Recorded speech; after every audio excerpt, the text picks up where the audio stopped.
mahasiswa, selamat sore semuanya. Jadi, sebelumnya kami mengucapkan selamat datang kembali di program kami, yaitu Podcast, Politik Podcast. Episode kedua. Oke, buat teman-teman yang mungkin belum tahu apa itu Politik Podcast, jadi sedikit menjelaskan di sini aja. Jadi Politik Podcast itu adalah acara terbaru dari Mapol ITIP, di mana kita di sini sharing-sharing mengenai isu yang sedang hangat di ruang lingkup kita. Selain itu, kita juga membahas tentang keorganisasian di ruang lingkup mahasiswa. Jadi, mau apa lagi, kita nggak usah lama-lama ya. Jadi, langsung aja nih, kita panggil narasumber yang mungkin udah banyak yang tahu lah. Siapa dia gitu. Langsung aja kita panggil. Bang Alif Fatur Rahman.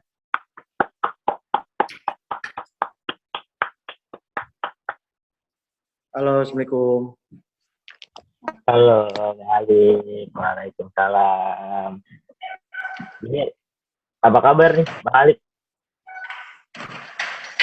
Alhamdulillah baik. Gimana Adil, Zawa kabarnya? Ya, kita alhamdulillah baik juga. Alhamdulillah kalau sehat. Sekarang lagi sibuk apa aja nih, Bang?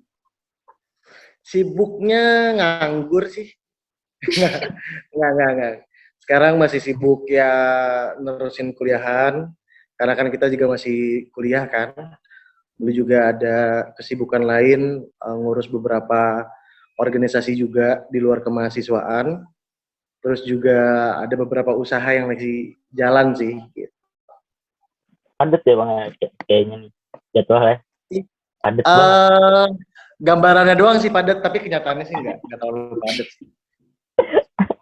Masih bisa ngobrol sama teman-teman kan? Kan kita bukan presiden. Ya.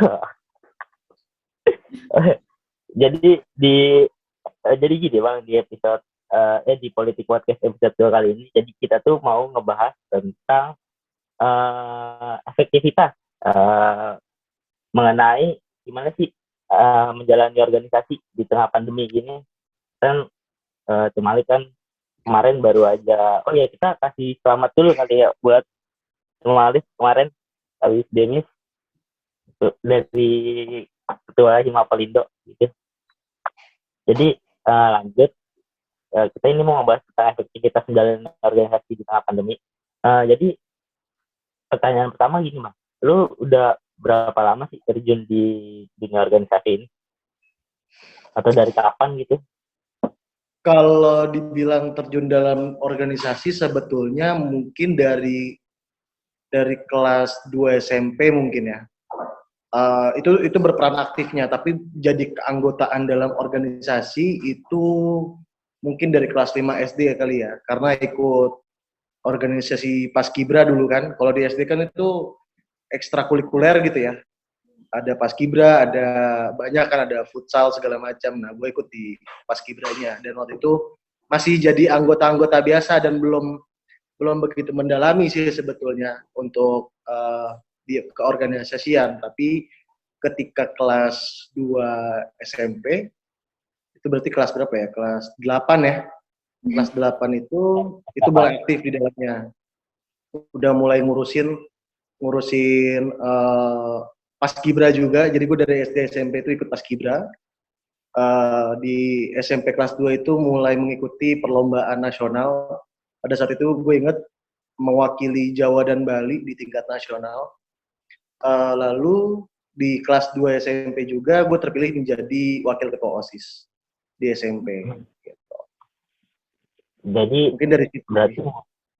Berarti mulai dari kelas 5 ya Bang ya, kalau untuk terjun dari kelas 5. Ikut ke organisasi dari kelas. Terus mulai aktifnya di kelas 2 SMP ya Bang? Iya, betul. Udah lama ya Bang? Udah tahun berapa sih Bang kelas 5 tuh Bang? Ya, udah lama banget. Kalau gue kasih tahu kayaknya lu masih pada SD sih kayaknya.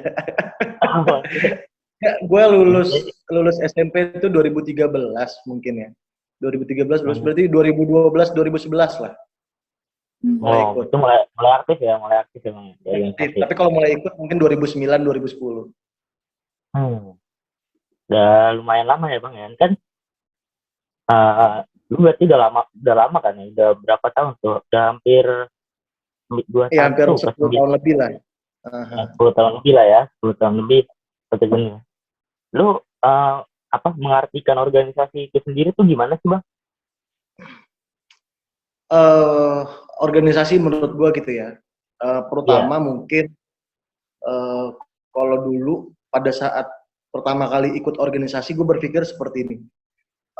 Ketika gue masuk ke dalam satu ranah pendidikan, yaitu kan SD, SMP, SMA itu kan masih ranah pendidikan sampai hari ini kan di universitas. Nah, organisasi ini mengajari gue di luar daripada aspek uh, pembelajaran di akademisi gitu ya. Dan juga yang paling utama adalah menjalin silaturahmi bagi gua ke teman-teman yang ada di lingkungan sekolah pada saat itu, dan juga yang jelas lah menambah pengalaman gitu kan, mulai dari kita mengenal orang lain seperti apa, lalu juga kita belajar mengenai problem solve ketika kita mempunyai problem gitu kan, dimana kita caranya keluar daripada masalah tanpa memunculkan masalah baru. Nah, itu diajarkan oleh organisasi. Tapi ketika gua di awal-awal masa sekolah gitu ya, di organisasi masa sekolah, gue kan masuk di Paskibra. Dari SD, SMP, SMA tuh gue masuk Paskibra. Nah, Paskibra ini mengajarkan gue tentang kedisiplinan sebetulnya. Kalau teman-teman lihat, mereka, mungkin teman-teman melihat di sekolah gitu ya, melihat, oh teman-teman Paskibra ini dari, apa namanya, pakaian, lalu juga sikap, itu kan memunculkan bahwa dia adalah seorang yang pemimpin gitu ya, dari berpakaian yang rapih segala macam.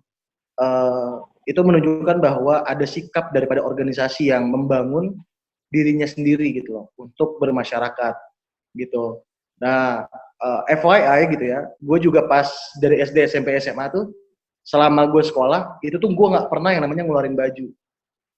Baju dikeluarin tuh gue nggak pernah. Dari berangkat sekolah sampai pulang sekolah tuh baju gue tuh selalu rapih dimasukin ke dalam gitu. Nah, itu artinya gue mendalami atau belajar bahwa sikap-sikap seperti itu hadir ketika kita ikut dalam organisasi.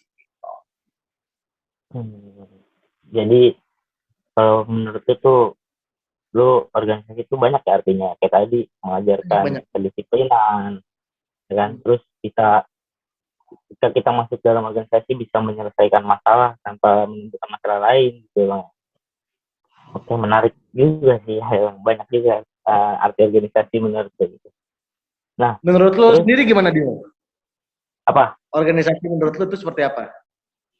Kalau gue kan baru ya, Bang. Baru kemarin gitu ikut organisasi, baru semester 1 kemarin nih di Mapol ini ya.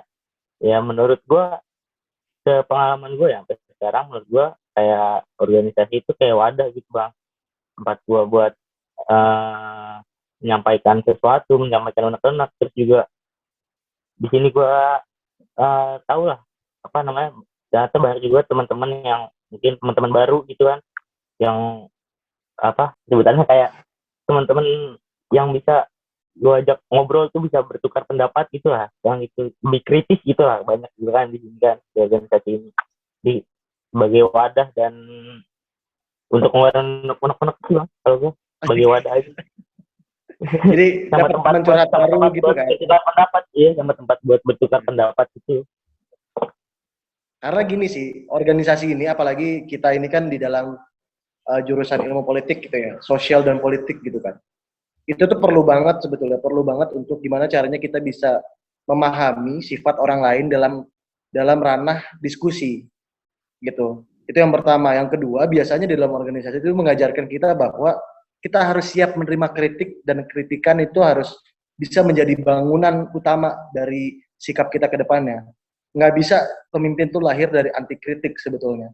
Dan organisasi ini mengajarkan kita bahwa kita harus siap dikritik, kita juga harus siap mengkritisi, dan kita harus siap untuk bagaimana caranya orang lain tuh suka sama kita dengan pola-pola yang ada gitu. Nah, organisasi ini adalah apa ya, wadah, betul kata Adil tadi, wadah untuk gimana kita bisa belajar, berusaha untuk apa? Untuk memantaskan diri kita sudah layak atau tidak untuk terjun ke masyarakat ke depannya. Karena kan habis dari kampus pasti menjadi masyarakat gitu kan.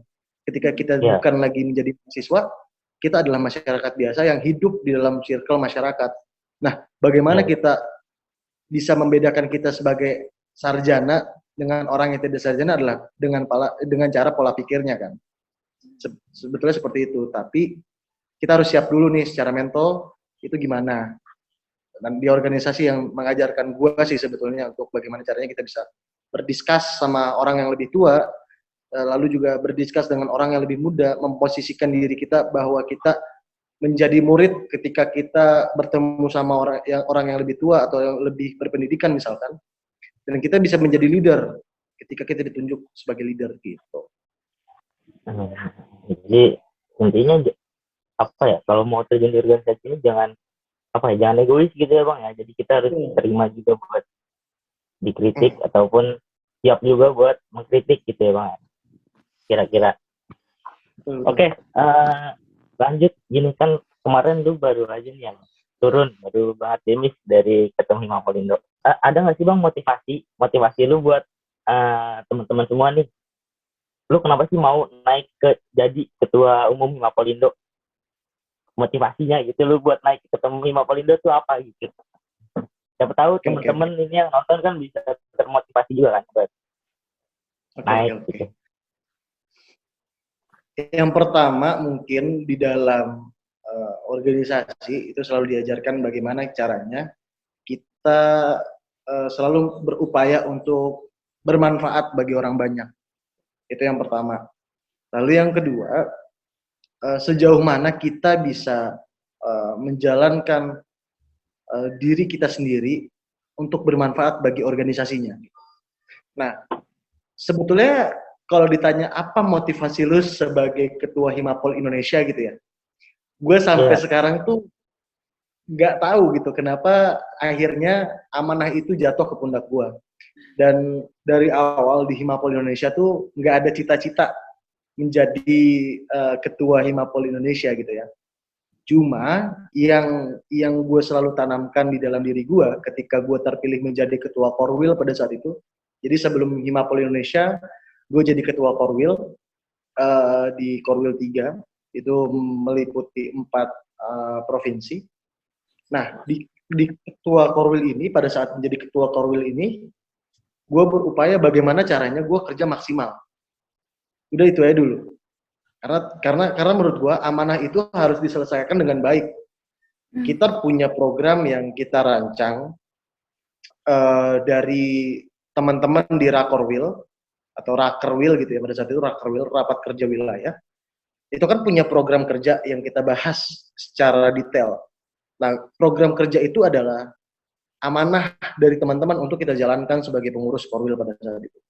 Nah, pada saat itu tahun 2018-2019 itu kan naik tuh gue sebagai ketua Korwil. Nah, pada saat itu juga momentumnya lagi bagus banget. Itu momentum politik gitu kan, 2019 gitu kan. Itu momen politik paling besar di Indonesia, ya kan. Kalau nggak salah pemilu serentak juga itu di beberapa tempat gitu kan. Nah, itu kita manfaatkan momentum itu. Kita manfaatkan bagaimana kita bisa bekerja dengan baik.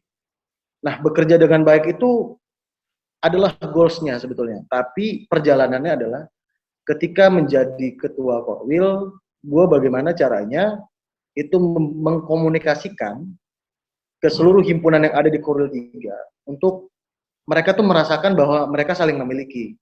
Nah, ini tugas sebagai ketua, bahwasanya organisasi itu bukan milik seorangan. Organisasi itu bukan milik kelompok. Organisasi itu adalah milik sesama. Tidak ada sentimental yang dibawa ketika kita sudah menjadi pemimpin. Nah, mungkin itu satu gambaran yang bisa gue lontarkan bahwa ini menjadi trigger besar bagi gue kenapa akhirnya gue dipilih gitu ya menjadi ketua Himapol Indonesia.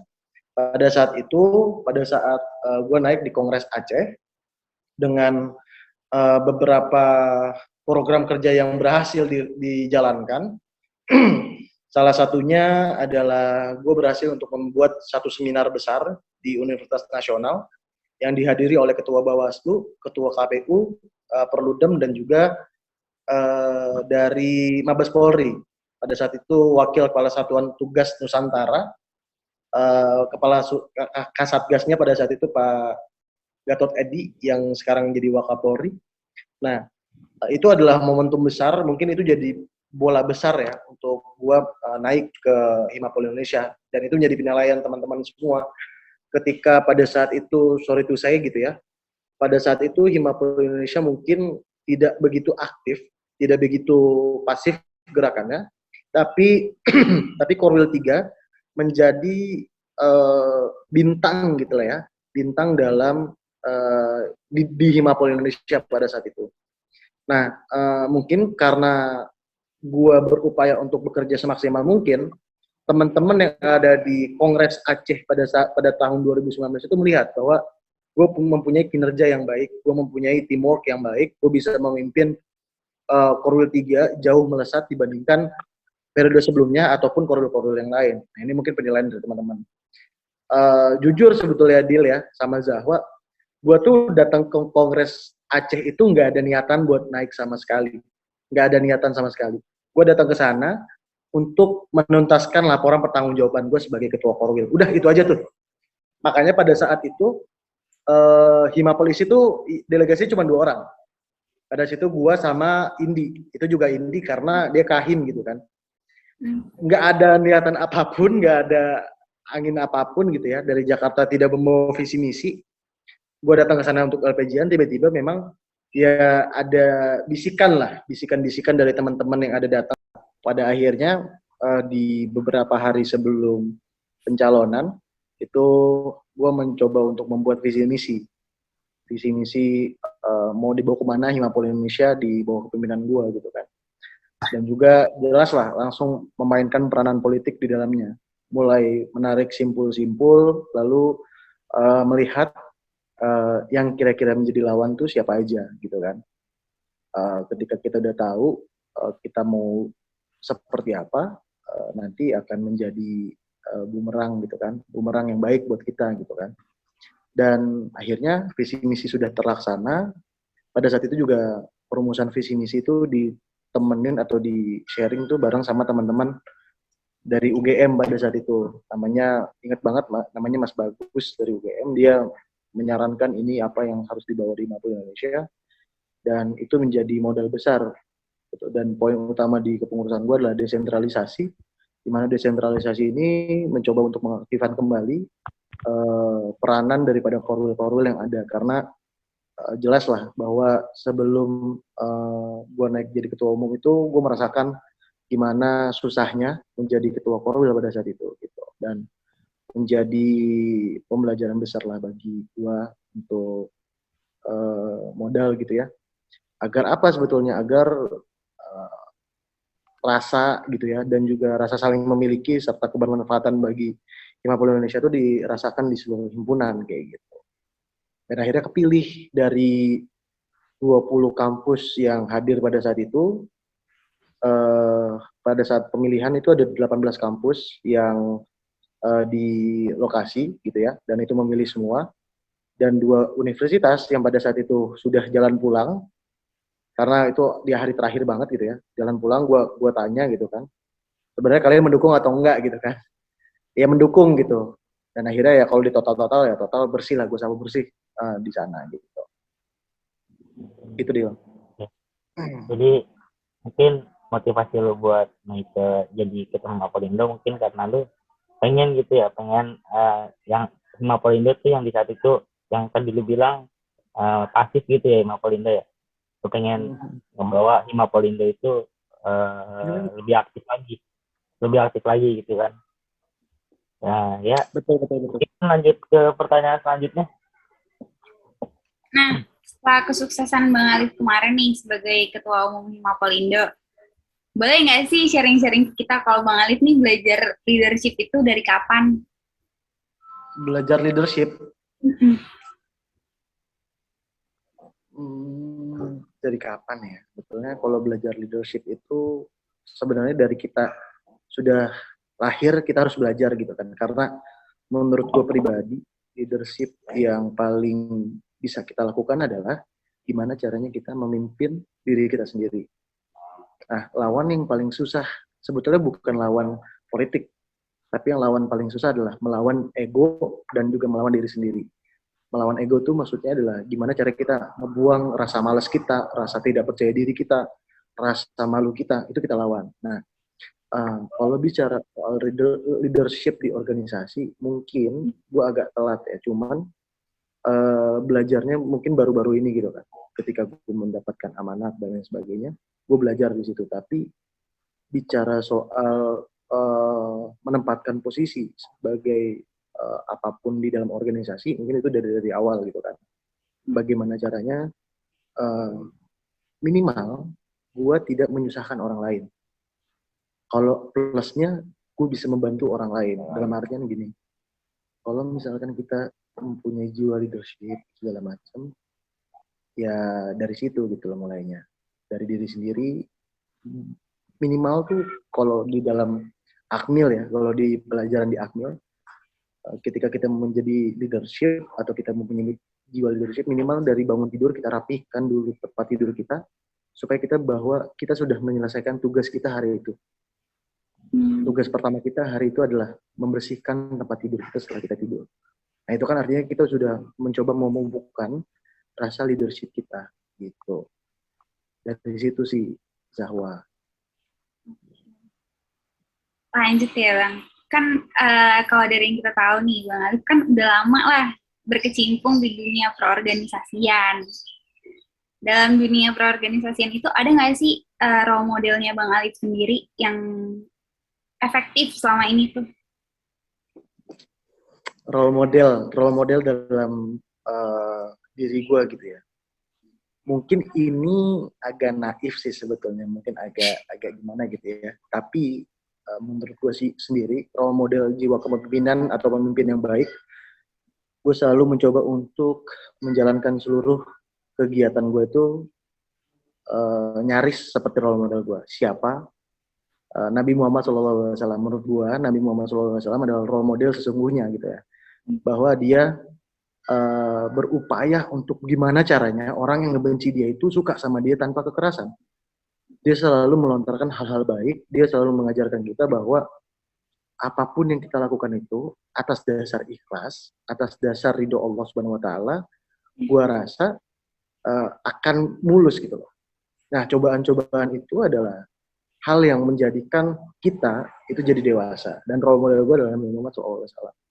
Dan sampai hari ini, gue pun bahkan masih jauh dalam untuk mengikuti aja sebelum masih jauh gitu. Cuman gimana caranya gue mencoba untuk terus berupaya bahwa apa yang gue lakukan itu juga bisa mengikuti jejak beliau. Karena tanpa kita sadari, sebetulnya Nabi Muhammad juga berpolitik gitu kan. Ketika dia sudah mendapatkan wahyu, dia menyebarkan syiar agama Islam itu lewat jalur-jalur politiknya dia, pendekatan dia dan sebagainya.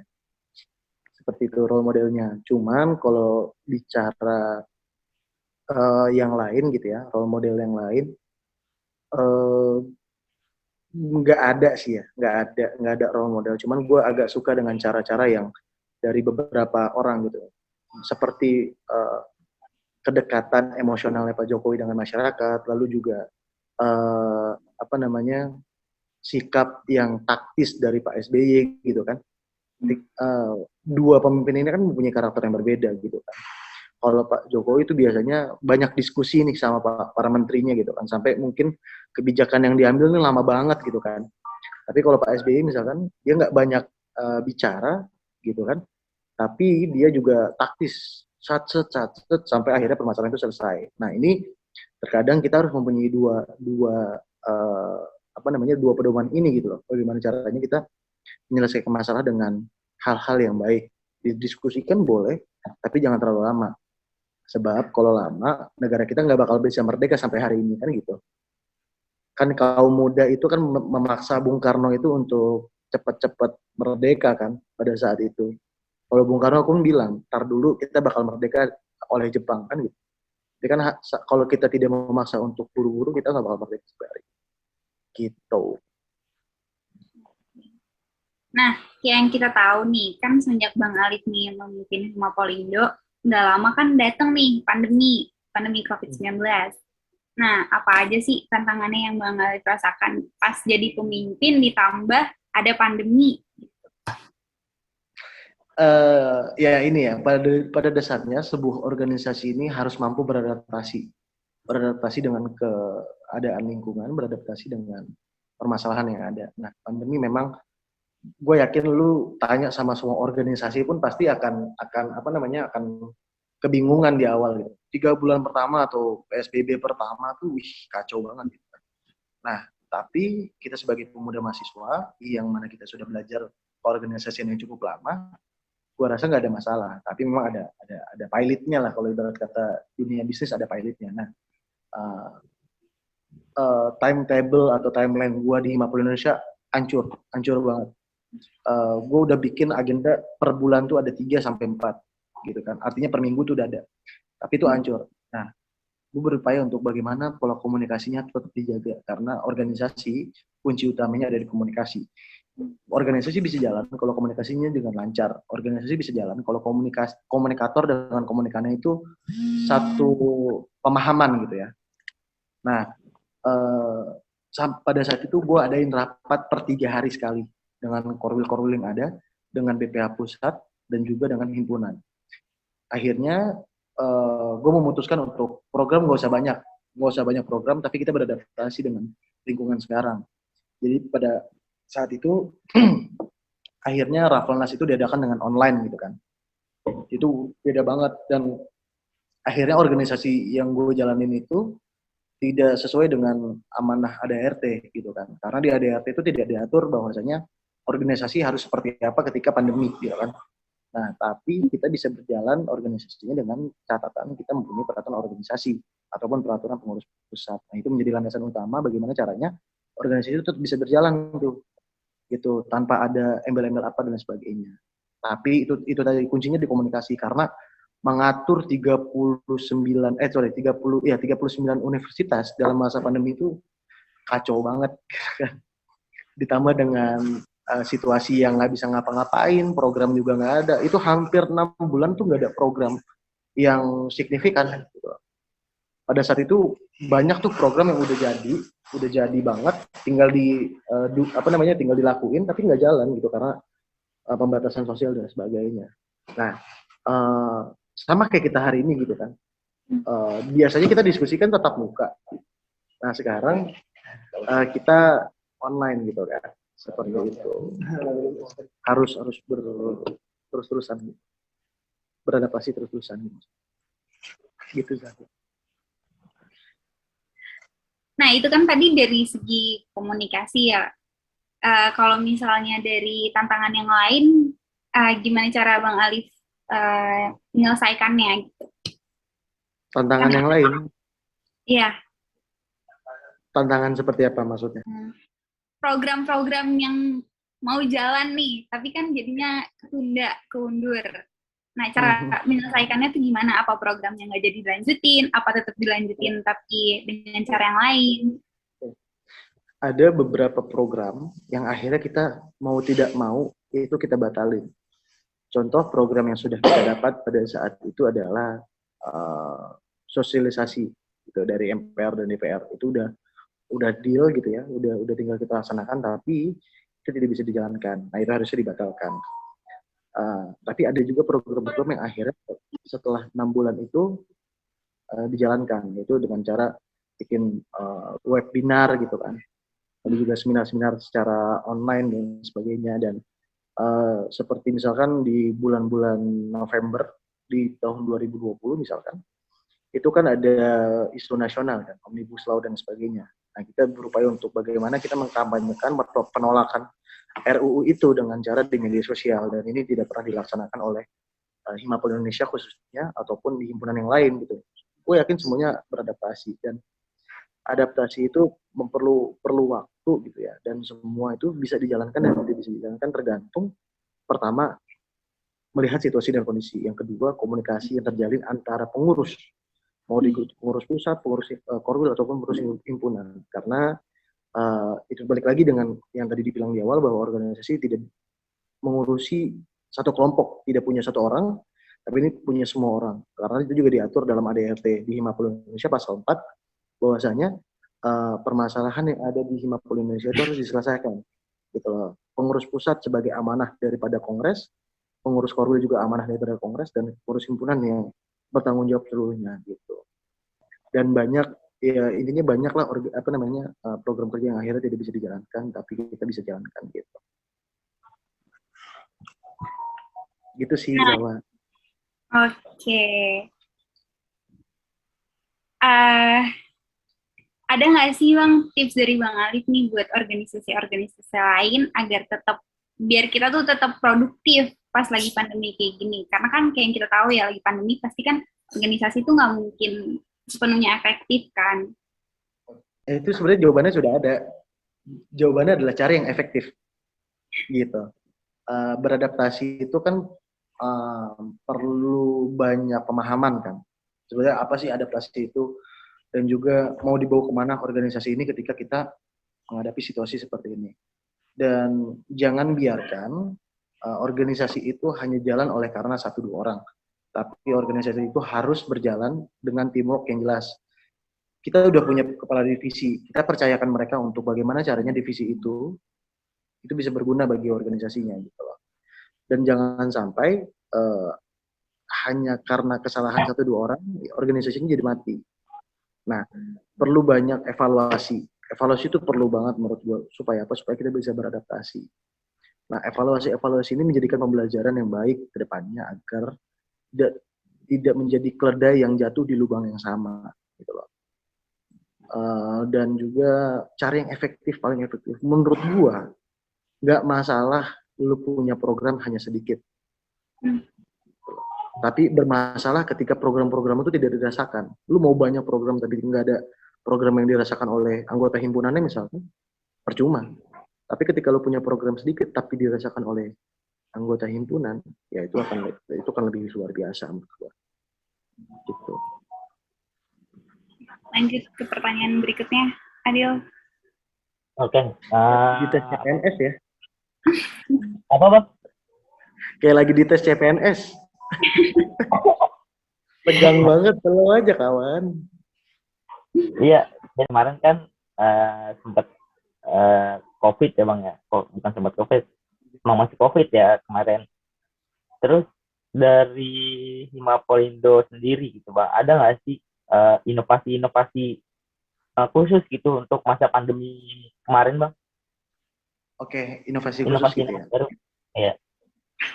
Ya kalau di Himapol Indonesia sendiri kan organisasi yang bukan ranahnya untuk membuat kebijakan nasional kan. Kita hanya bisa menjadi mitra kritis bagi pemerintah. Itu yang pertama. Yang kedua, kita sebagai organisasi kepemudaan dan mahasiswa lah ya khususnya, kita berupaya bagaimana caranya kita meningkatkan awareness. COVID ini sangat baru di dunia. Masalah pandemi yang cukup masif, bahkan seluruh dunia itu merasakan. Nah, kita sebagai himpunan nasional punya program-program yang akhirnya kita buat dadakan. Salah satu contohnya adalah pada saat itu di bulan Juli kalau nggak salah kita punya program soal mental illness, gimana Himapol Indonesia hadir untuk memberikan masukan atau saran kepada orang-orang yang udah mulai stres nih di rumah terus gitu kan. Orang-orang biasa keluar rumah untuk beraktivitas, pada saat pandemi kita nggak pernah keluar rumah. Nah, pada saat itu kita bekerja sama dengan program studi kedokteran di Universitas Andalas untuk kita sharing session. Kita buat sharing session 2 panel gitu ya, per 2 minggu atau 3 minggu, gue lupa. Itu untuk meningkatkan bahwa apa nih yang menjadi persoalan di kepala gitu untuk kita keluarkan.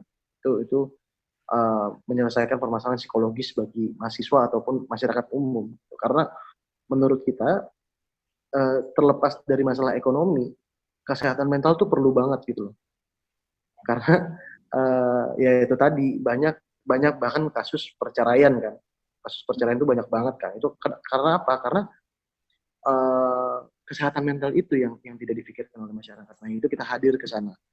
Lalu juga awareness ke masyarakat gitu kan, soal COVID ini seperti apa, selalu kita gaungkan di setiap agenda kita kayak gitu.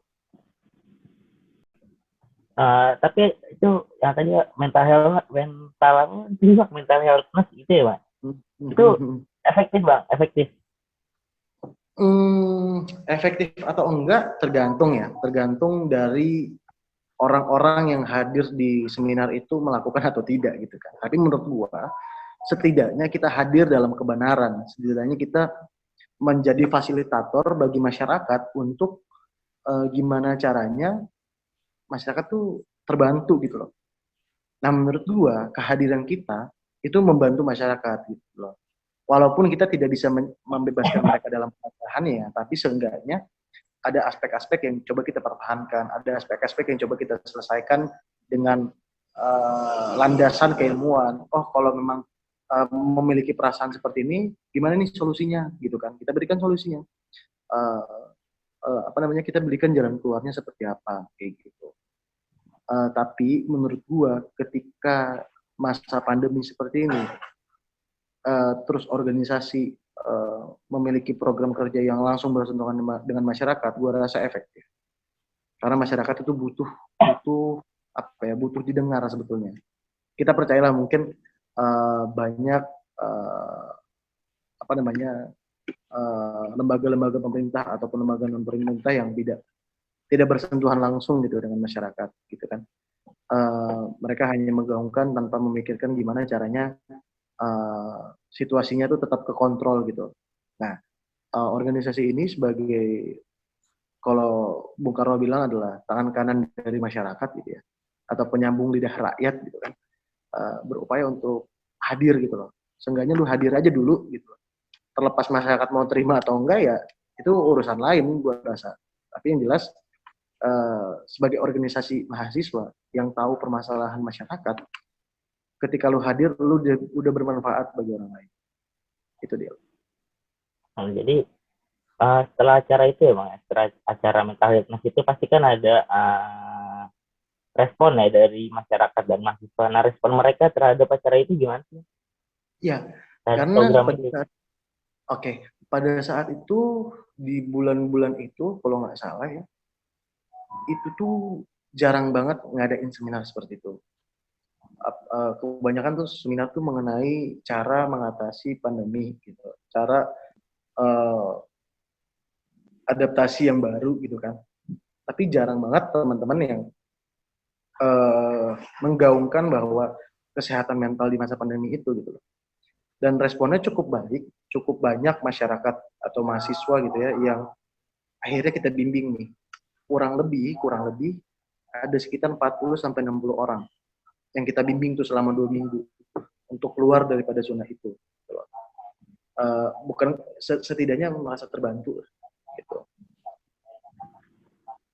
Oke, jadi walaupun sempat COVID ya bang, dan sempat terhambat juga ya, banyak yang terhambat juga di Mapaindo, tetap inovasi harus tetap ada, jalan terus ya bang ya.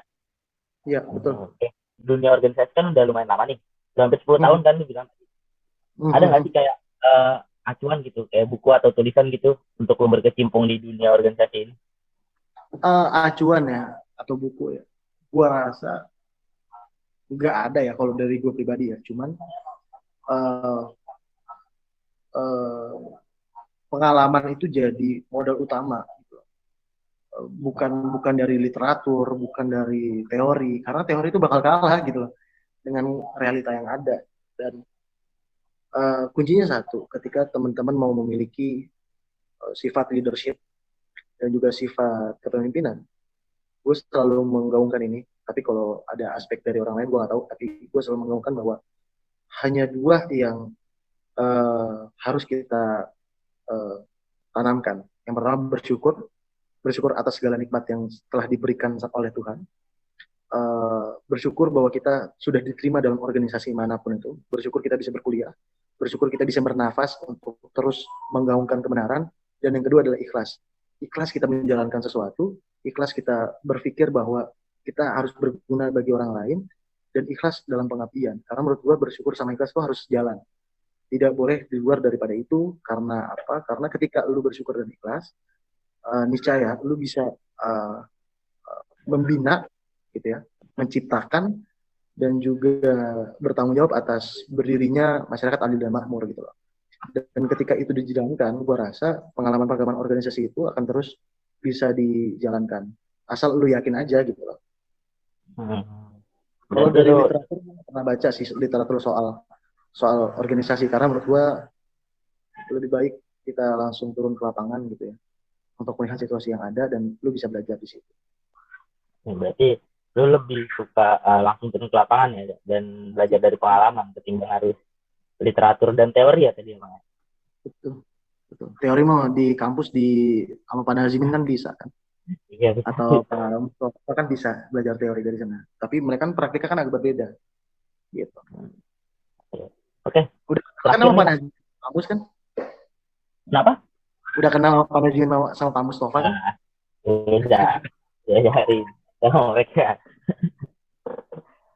Iya, Iya, iya, iya. eh, terakhir aja nih Bang, Boleh. rencana nih tentang rencana lu ke depannya nih setelah turun dari Ketua Umum Apolindo. Ada nggak sih rencana ke depannya nih buat lu? Apa ya rencana ke depannya ya? Yang pasti gini, gue tetap dalam koridor eh, sebagai alumni ilmu politik. Koridor di ilmu politik adalah bagaimana caranya kita bisa menciptakan eh, mahasiswa lain itu berguna bagi masyarakat, lalu juga siap untuk terjun langsung ke masyarakat. Nah, di luar daripada cita-cita gue untuk lulus kuliah gitu ya, yang hari ini lagi gue semogakan dan lagi gue usahakan agar Amin, sampai. amin, amin. Nah, paling kalau dari berpolitik jelas gue harus mengikuti konsultasi politik, entah itu menjadi calegnya atau apa, kita lihat nanti. Tapi yang jelas kita harus tahu dulu kita tuh sebenarnya berguna gak sih bagi masyarakat. Kita sebetulnya tuh bisa ngelakuin apa sih bagi masyarakat. Ketika kita sudah tahu kita bisa melakukan apa dan kita berguna atau tidak, gue rasa dalam koridor apapun, dalam kerjaan apapun, lu bakal bisa menjadi sesuatu. Nah, itu bakal menjadi hal-hal yang baik bagi kehidupan lu. Minimal lu bisa berguna bagi keluarga lu lah, atau diri lu sendiri deh. Gitu. Dan cita-cita gue adalah bagaimana Adil, Zahwa, dan teman-teman Hima Politik lainnya merasakan kehadiran gue, merasakan gue bisa berguna bagi teman-teman semua, berupaya untuk bagaimana caranya teman-teman ketika lagi bingung diskusi mau sama siapa, ya diskusi sama yang lain gitu, bukan sama gue. Maksudnya bercanda. Maksudnya Ayo. gitu. Ya, tapi sekarang, alhamdulillah, gue lagi berfokus untuk ke partai gitu ya. Karena gue lagi mencoba untuk bagaimana mengimplementasikan apa yang sudah dijalankan gitu. Ya dari baju kan udah ketahuan kan. Asik. Iya. Ya, semoga rencana Bang Alif semoga tersemogakan ya semuanya. Amin, Ya, amin, amin. ya mungkin ada tambahan lagi Bang? Ada tambahan lagi nggak? Terakhir mungkin ya. Teman-teman Oke. yang masih berproses, nikmati prosesnya, yakin apa yang teman-teman jalankan hari ini akan sampai kepada tujuannya. Lalu teman-teman harus selalu bersyukur sama ikhlas, karena itu kunci utama yang gue bilang. Dan mencoba untuk menjadikan, menciptakan insan pengabdi pencipta yang dari Allah Subhanahu Wa Taala. Mungkin itu dari gue. Kurang lebihnya mohon maaf. Udah berarti nih ya. Ya, Nah, kurang jadi lebihnya mohon maaf. Assalamualaikum warahmatullahi wabarakatuh. Gimana dia? Waalaikumsalam. Ya, jadi makasih buat Bang Alif udah nyempetin waktunya buat datang ke Politik Podcast episode 2 kali ini ya. Semoga apa yang disampaikan sama Bang Alif dari tadi dari awal sampai akhir semoga bisa bermanfaat buat semuanya. Ya udah gitu aja sih dari kita yang udah nonton dari awal sampai akhir. Jangan lupa like lah, boleh kalau mau di like nggak apa-apa, di subscribe. Jangan lupa kalau misalkan ada pertanyaan-pertanyaan bisa langsung tulis di komen. Oke, sampai ketemu di episode selanjutnya. Salam pencerahan. Jayalah Ya, ya, Himapol. Paul. Thank you. Dadah. Ya. Ya.